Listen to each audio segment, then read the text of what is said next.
Knock, knock. Who's there? A little old lady.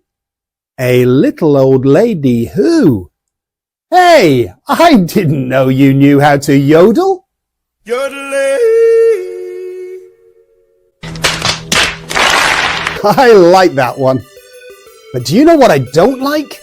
The missing punctuation. Did you spot it? That's right, the question marks. Punctuation might seem small and insignificant, but it makes a big difference.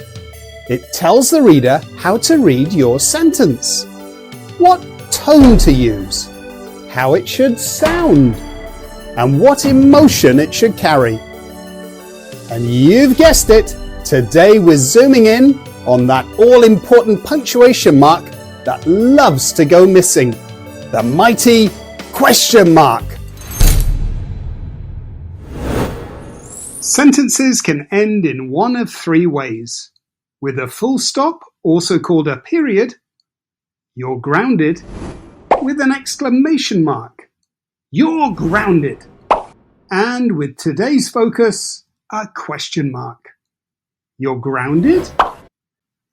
Did you notice how each one sounded slightly different? The words stay the same, but the punctuation completely changes how it is read. That's why punctuation matters. Those of you who speak Spanish will know that when writing in Spanish, you don't wait until the end of a sentence to show it's a question or an exclamation. Spanish writers put a special upside-down punctuation mark right at the start that reveals it's a question or exclamation. It's such a smart idea. It tells the reader straight away how to read the sentence. In English, though, we don't do this. We rely on the punctuation at the end of the sentence. A question is something we ask when we want to find something out. When a question is written down, it's called a question sentence. Or, if you want the fancy term, an interrogative sentence. Most question sentences start with question words like who, what, where, when, why, which, whose, or how. For example, when will the package be delivered? What are you going to spend your money on? How are you getting to basketball practice? But here's the twist. Come on, let's kiss again, like we did last summer. Just because a sentence starts with a question word doesn't mean it's always a question. Take a look at these. When I finished, you'll love it. What she really wanted was a quiet afternoon at home. How he passed the exam is beyond me. These sentences begin with question words, but they aren't actually asking anything. They're statements, not questions, and that means no question mark needed. And here's another twist.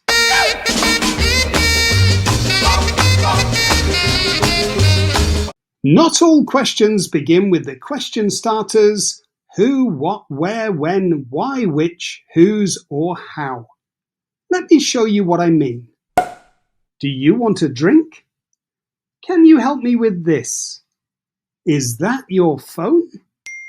These are called yes or no questions because they can be answered with a simple yes or no. They often begin with words like do, does, did, can, is, are, have, would, or will. So even if a sentence doesn't start with a classic question word, it can still be a proper question, and it still needs a question mark at the end. Now let's look at the difference between a direct question and an indirect question. A direct question asks something straight out. What time does the film start?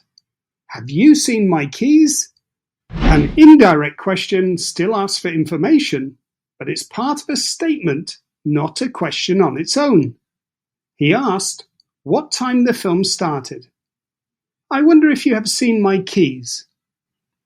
Do you notice something? Yes, there are no question marks at the end of those indirect questions.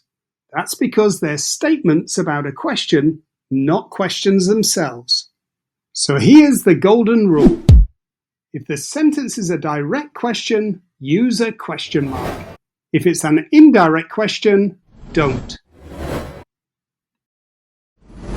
Here's a tricky area where lots of writers slip up. Tag questions. A tag question is a short question added to the end of a sentence. It turns a statement into a question, often to check or confirm something. Take a look at these. Today is Thursday, isn't it? I'm going to the party. Are you? Lisa is a great singer, isn't she?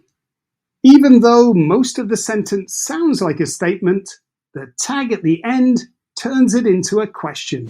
So don't forget the question mark at the end.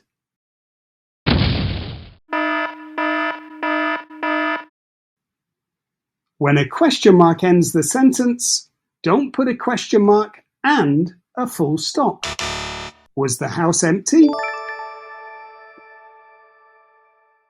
When you have a series of questions, you can either use one question mark at the end of the whole list if the questions flow together in a single sentence. Do you want red or yellow, light or heavy, small or large? Or, if you want to emphasize each question, you could break the list into separate questions, giving each one its own question mark. Do you want red or yellow, light or heavy, small or large?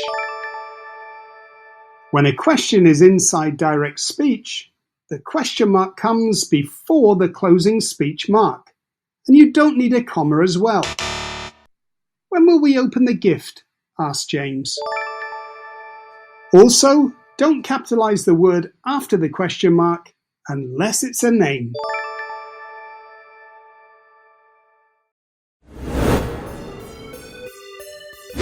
Every direct question should end with a question mark.